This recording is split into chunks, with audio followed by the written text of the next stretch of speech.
Beloved chosen one, I am Michael, and I have come to speak with you today about the anxiety I have watched quietly following you through your days, the racing thoughts at night, the constant bracing for something to go wrong, even in moments that are actually fine. I need 10 minutes of your attention today because I believe this message was sent specifically to interrupt a cycle you have been caught in for far too long. I want to speak honestly about anxiety first, because I don't want to minimize what you are actually experiencing. This is not simply a matter of thinking positive thoughts and expecting the fear to disappear. Anxiety has a way of convincing your entire body that danger is present even when it is not. And I understand how exhausting that constant state of alertness becomes over time. Beloved chosen one, I want you to know today that your anxiety does not disqualify you from peace. And it does not mean your faith is somehow insufficient. Even the strongest, most faithful people throughout history have wrestled with fear and worry. Feeling anxious is not evidence of failure. It is evidence that you are human, carrying real burdens in a genuinely uncertain world. I want to talk about the specific pattern anxiety tends to follow, because I think naming it clearly can loosen its grip somewhat. Anxiety often takes you into a future that has not happened yet, running through worst-case scenarios again and again, as if rehearsing disaster could somehow prevent it from occurring. But, beloved chosen one, I want you to notice something important. That rehearsal has never once prevented a single bad outcome. All it has done is force you to suffer through painful moments twice, once in your imagination, and again if the feared event ever actually occurs, which most of the time, it does not. I want you to consider how much of your energy over the years has been spent bracing for things that never actually happened. That is not a failure on your part. It is simply how anxiety operates, but I want to gently invite you today to begin noticing the pattern, because noticing it is the first step toward interrupting it. I want to speak now about worry specifically because I think it gets confused with wisdom sometimes. Wisdom prepares reasonably for what is within your control. Worry obsesses over what is entirely outside of it.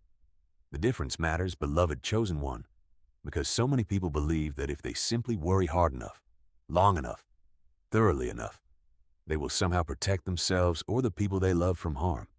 But worry has never protected anyone from anything. It has only stolen peace from people who were never actually in the danger their minds convinced them was imminent. I want you to say this with me now, whether silently or spoken aloud.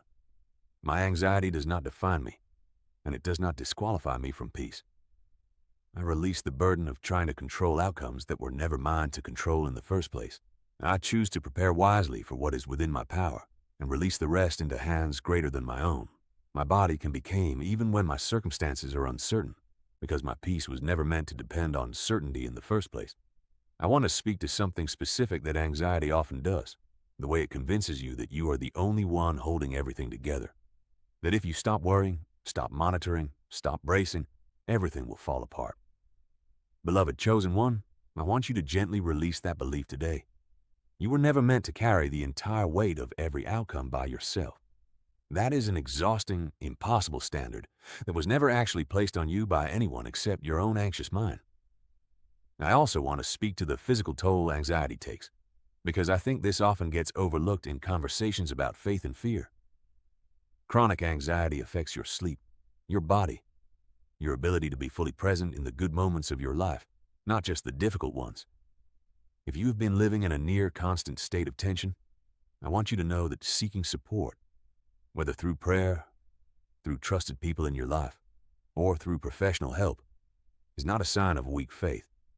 It is wisdom, and wisdom has never once been something to be ashamed of. I want to remind you of something about peace that often gets misunderstood. Peace is not the absence of every difficulty.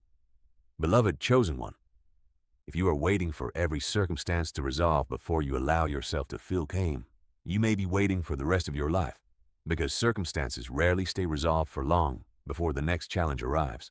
Real peace is something that exists alongside difficulty, not something that requires difficulty to disappear first. It is possible to feel afraid and still be at peace underneath the fear. The way the ocean floor remains calm, even while storms move across the surface, far above it.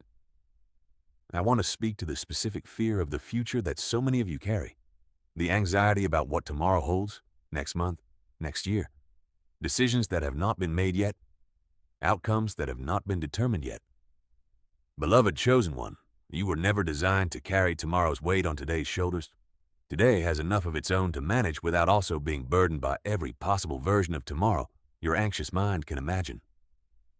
I want you to practice, even imperfectly, bringing your attention back to this exact moment, this exact breath, this exact task in front of you right now, rather than the entire unwritten future stretching out ahead of you. If this message has reached you at exactly the right time today, comment the words, "I release this anxiety," so that others carrying this same weight can find this reminder too.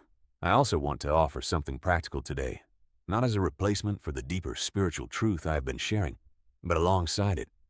When anxiety rises sharply, slow your breathing deliberately, name 5 things you can physically see around you, and remind yourself gently that this feeling, however intense, will pass the way it always has before. These small practices do not erase anxiety completely, but they can interrupt its momentum enough to help you find your footing again. Before I leave you today, I want you to think of someone in your life who might also be quietly carrying anxiety they have not spoken about openly. Someone whose racing mind you might not even be aware of because they hide it so well. Reach out to them today, beloved chosen one. Sometimes simply knowing someone else understands the weight of anxious thoughts brings a measure of relief that words alone cannot fully explain.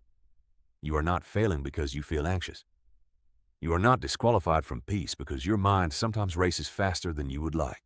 Beloved chosen one, peace is still available to you, not as the absence of every fear, but as a steady presence underneath it, quietly holding you even in your most anxious moments. Subscribe if this message reached you today, beloved chosen one, because tomorrow I return with another message meant exactly for you. Walk in peace. Truly, even in the middle of your uncertainty, I remain with you.